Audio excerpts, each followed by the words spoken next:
Why hello there, my goodly children of the creative muse. Today we're going to talk about taming the bass beast.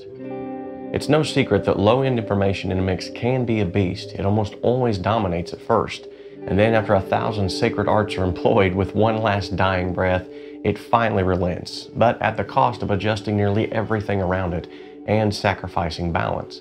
However, in today's video, we're going to approach this topic from a practical and a poised position.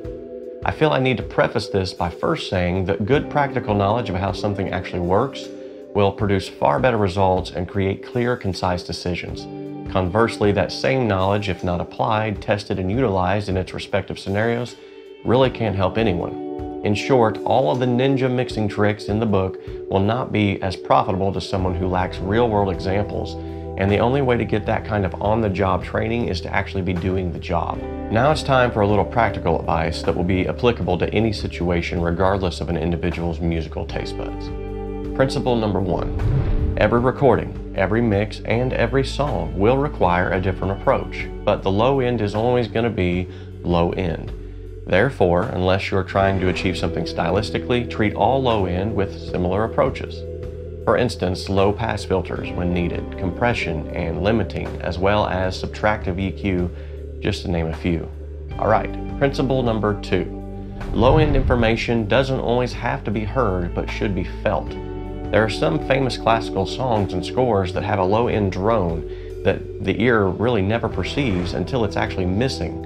And then when it leaves, you feel this emotional response to the piece. And when it comes back in, it gives you a sense of reconnection. Another good example of this is in a kick drum. Now, you don't necessarily hear every fundamental frequency of a kick, but you definitely feel that thump in your chest, and you just know that it's there. Principle number 3.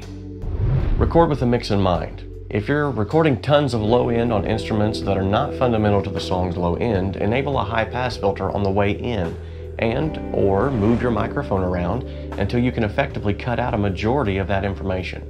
This will not only make your job easier later, but you'll also find that it will train your ear over time to know how much or how little that you need to get the job done. Principle number 4.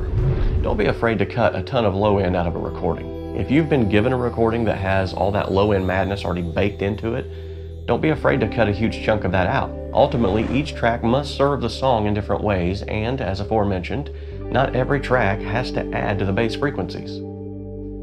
Principle number 5. The low end isn't always as low as you think it is. Sometimes it's easy to get caught up in the moment.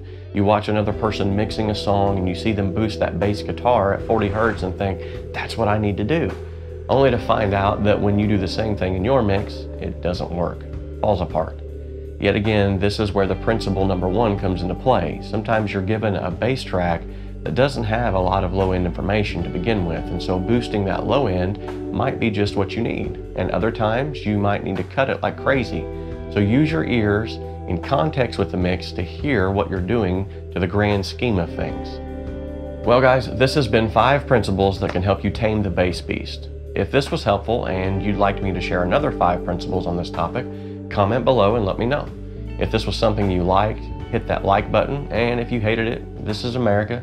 You have the right to give me a big thumbs down. I won't mind at all.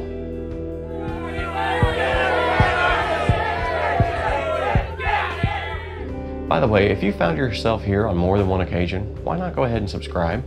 Go ahead and click that bell icon too, and that way when the next video gets released, you'll be in the know.